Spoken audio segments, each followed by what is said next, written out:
Hello dear student, स्वागत है आप लोगों का ऑनलाइन स्टडी क्लास में। आज मैं आप लोगों को क्लास 6 का चैप्टर 14 जिसमें प्रेजेंट टेंस के बारे में आपको बताने जा रहा हूँ। देखा यहाँ पे प्रेजेंट टेंस में आपको हमें प्रेजेंट का इंडेफिनिट, प्रेजेंट का कंटीन्यूअस, प्रेजेंट का परफेक्ट और प्रेजेंट का परफेक्ट कंटीन्यूअस टेंस आपको बताना है। क्योंकि आपके सिलेबस में ये चैप्टर नंबर 14 पे ये दिया हुआ है जिसमें इंडेफिनिट, कंटीन्यूअस, परफेक्ट और परफेक्ट कंटीन्यूअस सबको एक ही चैप्टर में सम्मिलित कर दिया है। तो ऐसा करने का मतलब ये है कि आप लोगों को 3, 4, 5 में ये अलग अलग करके विधिवत तरीके से बता दिया गया है और यहाँ पर क्लास 6 में 14 में एक ही चैप्टर में सम्मिलित करने का मतलब ये है कि आप लोग उस चीज को भली भांति पढ़ चुके हैं।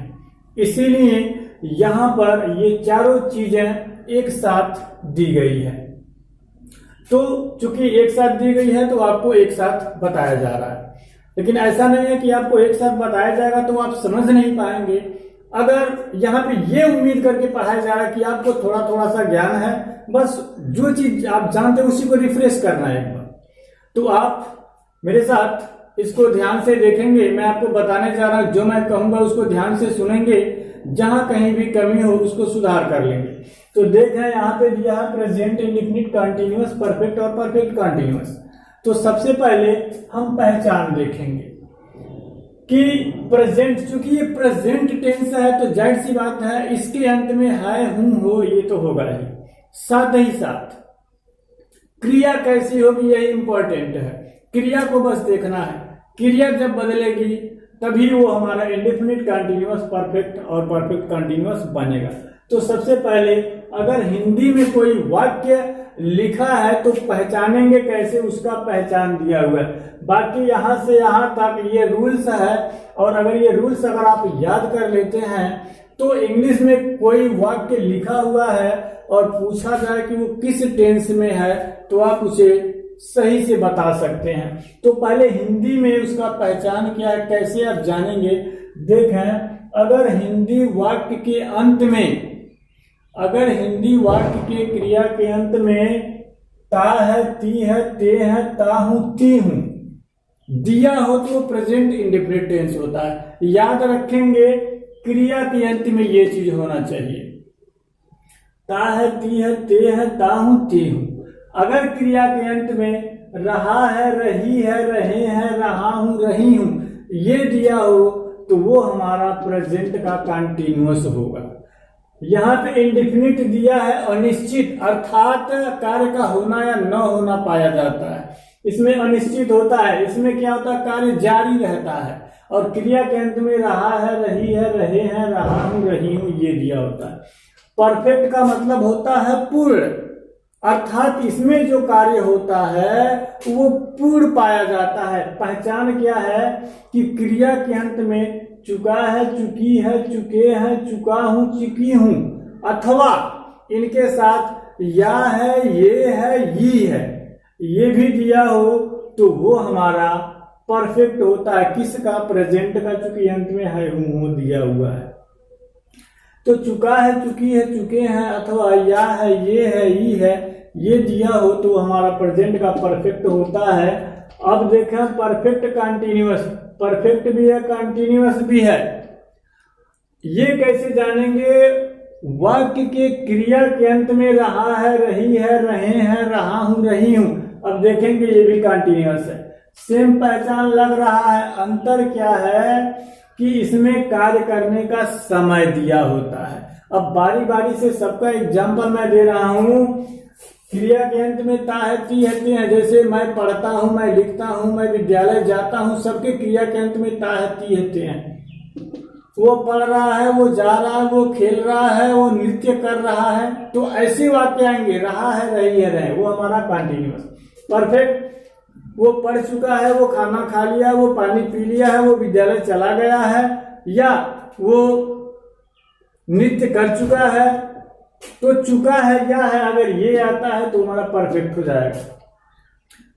ये देख रहा है रही है, यानी कि वो विद्यालय जा रहा है। अगर सिर्फ ऐसे कहेंगे वो विद्यालय जा रहा है तो वो हो जाएगा कंटिन्यूअस, लेकिन ऐसे कहें वो 2 दिन से स्कूल जा रहा है, वो 20 दिन से पढ़ाई कर रहा है, तो अगर कार्य करने का समय दिया हो तो परफेक्ट कंटिन्यूअस होगा और वही वाक्य होगा, लेकिन समय नहीं दिया होगा तो वो कंटिन्यूअस होगा। ये ध्यान रखेंगे, ये नहीं कि यहाँ पे पहचान वही है, इसका भी वही है, अंतर क्या है इसमें, कार्य करने का जो है वो समय दिया रहेगा। तो ये था इसका पहचान। अब रूल्स पे आते हैं। अफर्मेटिव का मतलब होता है सकारात्मक। वाक्य अगर सकारात्मक हो तो कैसे आप पहचानेंगे, सिंगुलर सब्जेक्ट और प्लूरल सब्जेक्ट। यस सब्जेक्ट हमने लिखा है, यस सब्जेक्ट का मतलब सिंगुलर सब्जेक्ट, पी सब्जेक्ट का मतलब प्लूरल सब्जेक्ट, यानी कि सिंगुलर सब्जेक्ट के साथ V1 में यस अथवा यस लगाया जाता है और प्लूरल सब्जेक्ट के साथ V1 में कुछ नहीं लगाया जाता, बस V1 ही होता है। उसके बाद ऑब्जेक्ट होता है, अदर वर्ड होता है तो वो भी लिख लेंगे।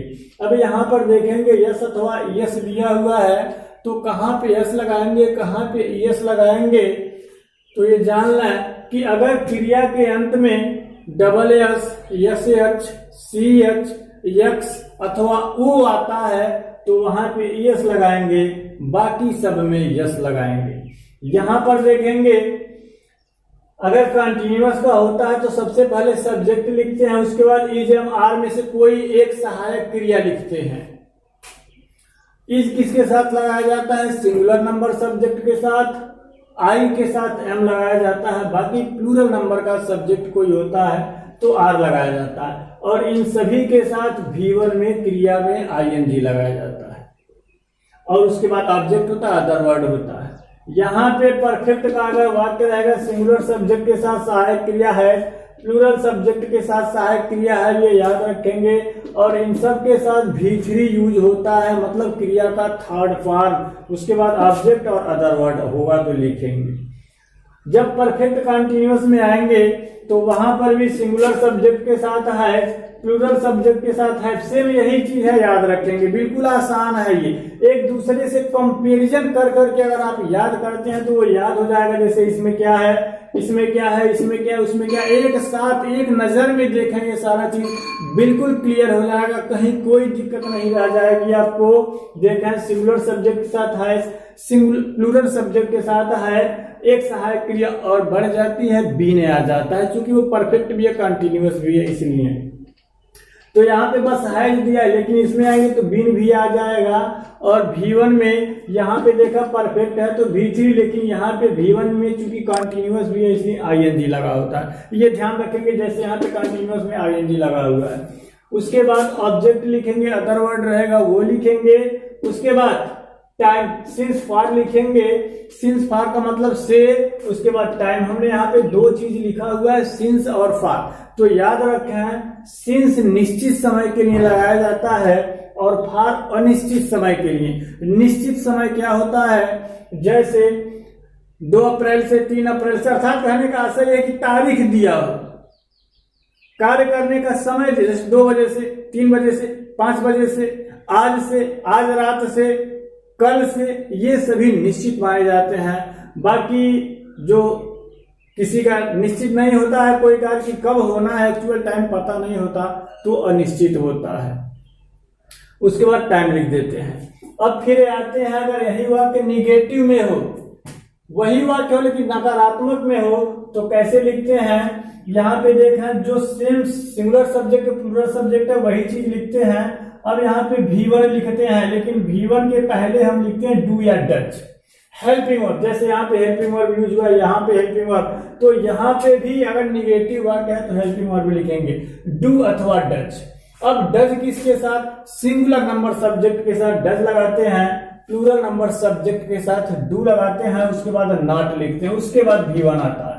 यहाँ पर देखना इन दोनों में अंतर क्या है, ये यहाँ तक तो क्लियर है, ये V1 में यस अथवा यस है, लेकिन यहाँ पे जब निगेटिव में जाएंगे आप तो डज अथवा डू के बाद नॉट लिखेंगे और सिर्फ V1 होगा, यहाँ पे यस अथवा यस से कोई मतलब नहीं रहता। उसके बाद ऑब्जेक्ट रहेगा, अदर वर्ड रहेगा। यहाँ पे आते हैं, सिर्फ यही चीज है, अंतर क्या है, इसमें हेल्पिंग वर्ब के बाद बस नॉट लगा हुआ है, बाकी सारी चीजें वही है। ये नहीं कि वो दूसरा है वो वही चीज है, बस ये नॉट बढ़ गया है, वो भी हेल्पिंग वर्ब के बाद, ये ध्यान रखेंगे।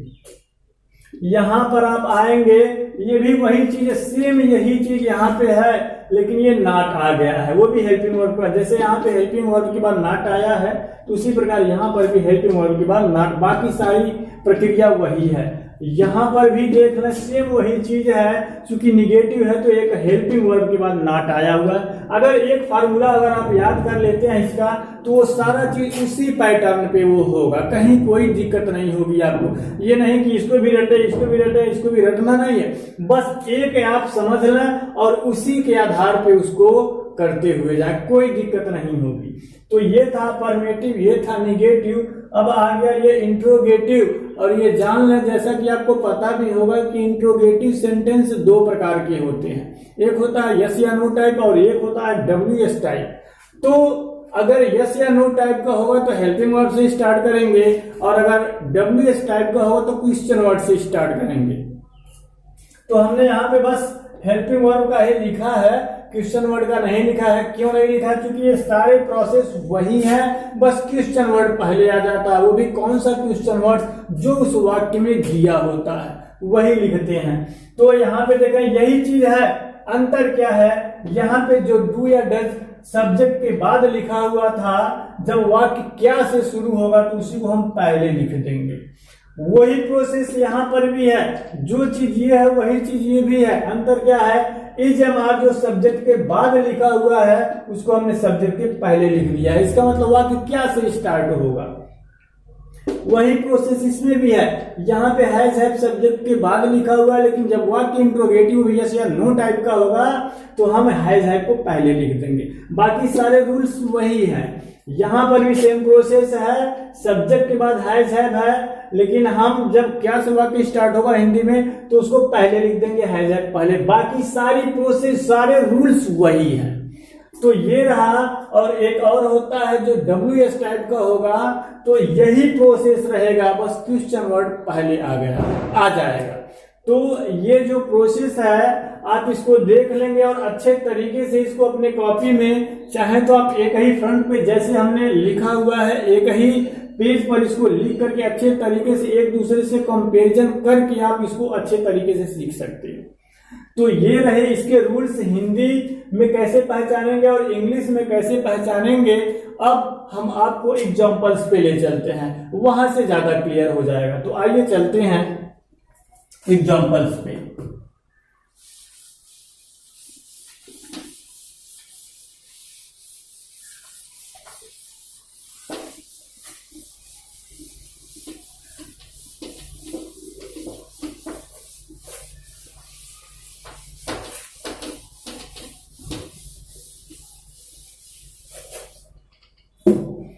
देखिए हमारा पहला वाक्य है, मैं अपनी किताब पढ़ता हूं।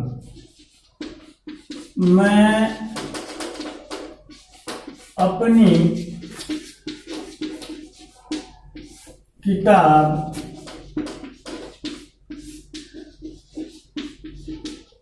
पढ़ता हूं। यह हिंदी का वाक्य है। अब जैसे किसी भी इंसान को पहचानने के लिए उसका चेहरा देखा जाता है, उसी प्रकार किसी वाक्य का जो चेहरा होता है वो क्रिया होता है। क्रिया ही बताता है कि वो कौन सा टेंस है। जैसे चेहरा बताता है कि वो कौन सा टेंस है, तो किसी वाक्य का जो चेहरा होता है वो क्रिया होता है। क्रिया को देखेंगे आप जान जाएंगे कि ये कौन सा टेंस है। तो हमने क्या बताया अभी कि जिस हिंदी वाक्य के क्रिया के अंत में 3-4 चीजें बताई है, एक ता है, ती है, ते है, ताहू, तीहू, एक रहा है, रही है, रहे हैं, रहा हूं, रही हूं, चुका है, चुके है, चुकी है, या है, ये है, ई है, अथवा रहा है, रही है, रहे हैं, रहा हूं, रही हूं के साथ कार्य करने का समय भी है। इतना चीज हमने बताया प्रेजेंट टेंस में। यहाँ पे देखें क्रिया के अंत, क्रिया ये पढ़ना है और इसके अंत में ताहू, तीहू, तेहू, दे, मतलब इसमें से कोई एक है, तो ताहू आया हुआ है। तो ये किस टेंस में आता है? इंडिफिनिट में आता है, कंटिन्यूअस में आता है, परफेक्ट में आता है, परफेक्ट कंटिन्यूअस। तो पहला चीज ये हैबिट है उसका, तो जो ताहू, तीहू, तीहू आता है ये हमारा हैबिट होता है। तो ये हैबिट दर्शा रहा है, ताहू त्यों, किस टेंस का आता है? आप सोच के बताए। ये होता है प्रेजेंट इंडेफिनिट टेंस में। किस टेंस में होता है? प्रेजेंट इंडेफिनिट टेंस में। और प्रेजेंट इंडेफिनिट में कई टाइप के आपको बताए गए हैं। एक अफर्मेटिव बताया गया, निगेटिव बताया गया, इंट्रोगेटिव भी बताया गया। तो यहाँ पे देखें, ना तो इंट्रोगेटिव है ना तो निगेटिव है। निगेटिव के लिए कहीं नहीं दिया हुआ है, और इंट्रोगेटिव ना तो क्या से स्टार्ट हुआ, ना क्वेश्चन वर्ड कहीं बीच में आया हुआ, ना यहाँ पे कोई प्रश्नवाचक चिन्ह है, यानी कि अफर्मेटिव में है। तो सबसे पहले हम अनुवाद बनाने का जो क्रम होता है, सब्जेक्ट लिखते हैं, वर्ब लिखते हैं, ऑब्जेक्ट। ये हमारा पैटर्न है अनुवाद बनाने का। तो सबसे पहले सब्जेक्ट लिखेंगे। सब्जेक्ट कौन है? मैं। अच्छा, कैसे जानेंगे कि सब्जेक्ट मैं है? तो घबराने की कोई बात नहीं है, आप हु से प्रश्न करें। कोई भी वाक्य हो, अगर ना समझ में आ रहा कि सब्जेक्ट कौन है, तो हु से प्रश्न करें। जो हु का जवाब होगा वही हमारा सब्जेक्ट होगा। जैसे मैं अपनी किताब पढ़ता हूं, तो कौन अपनी किताब पढ़ता है? मैं। तो मैं सब्जेक्ट हो गया। आई सब्जेक्ट के बाद वर्ब क्या है? पढ़ना। हमने बताया है कि अगर सिंगुलर सब्जेक्ट है तो वाक्य अफर्मेटिव में यस अथवा यस लगाएंगे, प्लूरल है तो यस या यस नहीं बल्कि V1 ही होता है। लेकिन याद रखें, ये आई हमारा सिंगुलर नंबर होता है। अब आप कहें कि सब सिंगुलर होता है, यस अथवा यस होना चाहिए, तो आई सिंगुलर होने के बावजूद भी उसमें यस अथवा यस नहीं लगाया जाता। ये नियम है, आपको ऐसे ही पढ़ना पड़ेगा। ये नहीं कि सिंगुलर है इसके साथ होता है, इसके साथ ऐसा नहीं होता। क्योंकि अगर सारे चीज को सेम ऐसे ही एक ही ढर्रे पे ढाल दिया जाए तो इंग्लिश का कुछ मतलब नहीं रह जाएगा। और इसीलिए इसको थोड़ा सा टफ माना जाता है कि उसके साथ होता है, उसके साथ नहीं होता है। तो किसके साथ क्या होता है, क्या नहीं होता है, ये नियम है, आपको याद करना पड़ेगा। जैसे दिया वैसे ही सीखना पड़ेगा। तो यहाँ पे देखें, दिया है आई, उसके बाद इसको प्लूरल जैसा व्यवहार करते हैं, लेकिन होता सिंगुलर है तो आई रीड लिखेंगे। ये नहीं कि सिंगुलर है यस या यस लगा दो, ऐसा नहीं। तो आई रीड क्या? अपनी किताब। तो अपनी किताब के लिए यहाँ अपनी दिया हुआ है। अगर अपनी दिया हो तो अपनी का अंग्रेजी हम सब्जेक्ट के अकॉर्डिंग लिखते हैं, और यहाँ पे सब्जेक्ट आई दिया हुआ है तो आई का पॉजेसिव केस लिखेंगे, और आई का पॉजेसिव केस होता है माई। तो आई रीड माई किताब का होता है book. I read my book, मैं अपनी किताब पढ़ता हूँ। ये हो गया।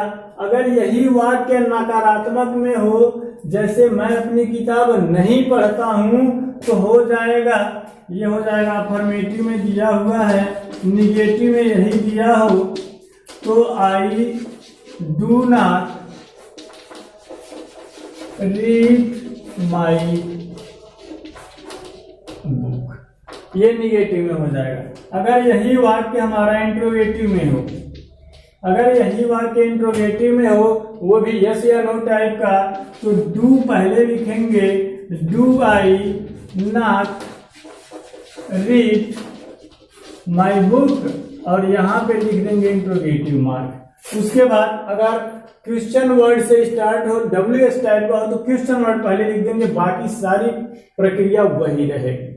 तो आप ध्यान रखेंगे कि अगर ये इंडेफिनिट का टेंस है तो ऐसे होगा। अगर वो कंटिन्यूअस में दिया है, जैसे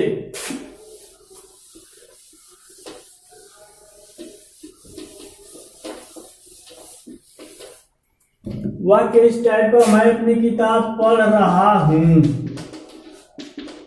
अगर वाक्य ऐसे दिया हो तो यहां पे देखें, रहा हूं, रही हूं, रहे हैं, में से एक आ गया है। तो रहा हूं, रही हूं किस टेंस का होता है? कंटिन्यूअस का होता है। तो कंटिन्यूअस में आप जानते हैं कि helping verb is am are लगाया जाता है, और V1 में ING लगता है। तो सबसे पहले सब्जेक्ट लिखेंगे, और सब्जेक्ट हमारा आई है।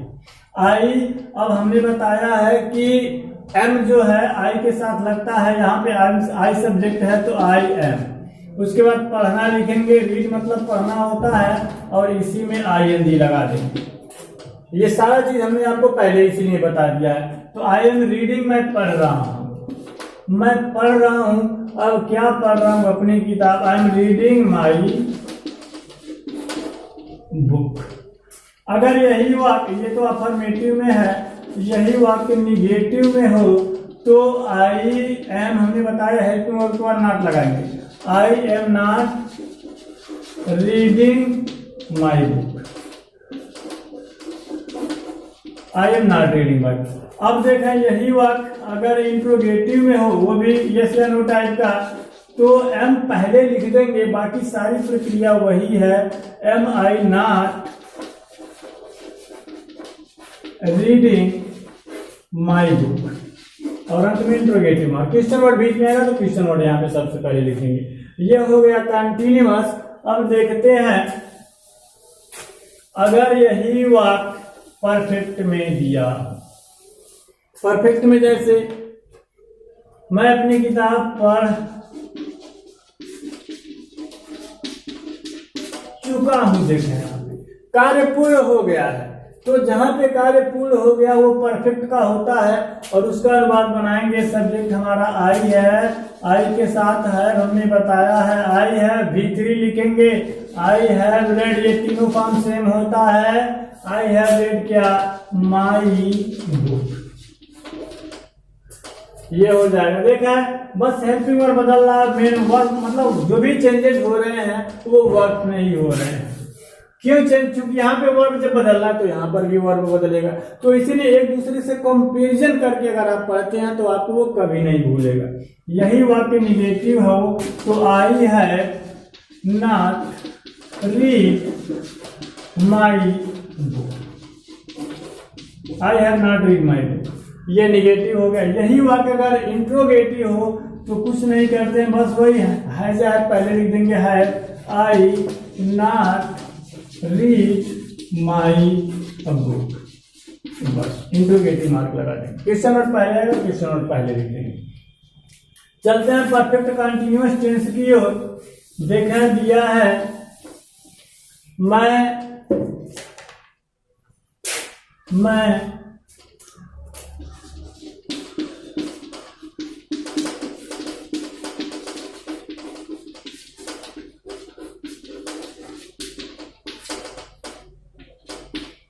अपनी किताब 20 दिनों से पढ़ रहा हूं। अगर यही वाक्य न दिया हो, मैं अपनी किताब पढ़ रहा हूं, ये कंटिन्यूअस होगा, कंटिन्यूअस के अकॉर्डिंग बनेगा। लेकिन अगर यहीं पे दिया हो 20 दिनों से, मैं अपनी किताब 20 दिनों से पढ़ रहा हूं, तो यहाँ पे कार्य करने का समय भी दिया है और कार्य भी दिया है, तो ये हमारा परफेक्ट भी है, कंटिन्यूअस भी है। अनुवाद कैसे बनेगा, सबसे पहले सब्जेक्ट लिखेंगे आई हैव, अगर निगेटिव रहेगा तो एक सहायक क्रिया के बाद नॉट लिखेंगे, नहीं रहेगा तो आगे। आई हैव बीन, वर्ब में ING, I have been reading क्या, माई बुक फॉर, अनिश्चित समय है 20 दिन, निश्चित नहीं है। I have been reading my book for 20 days, बस ये हो गया। ये ध्यान रखेंगे, निश्चित समय रहता तो सिंस लिखते, अनिश्चित है इसीलिए फार लिखेंगे। अगर यही वाक्य नकारात्मक होता तो यहीं पे हम नॉट लिखते। अगर ये वाक्य निगेटिव, जैसे निगेटिव में होगा तो कैसे क्या करेंगे, I have not been reading my book for 20 days. यहाँ पे देखा हमने अंत में लिख दिया है, स्पेस कम होने की वजह से आप इसको ये नहीं लिखेंगे, आप इसको यही लिखेंगे।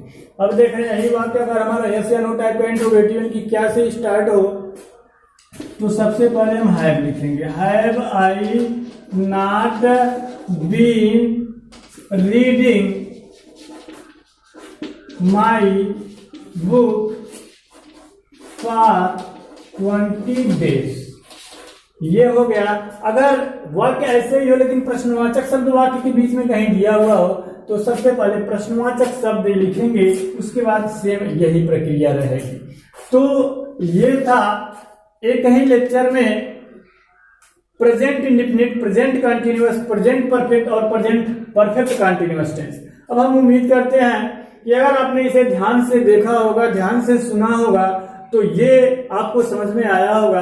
अगर कहीं कोई दिक्कत हो तो आप इस वीडियो को पुनः देख सकते हैं। धन्यवाद।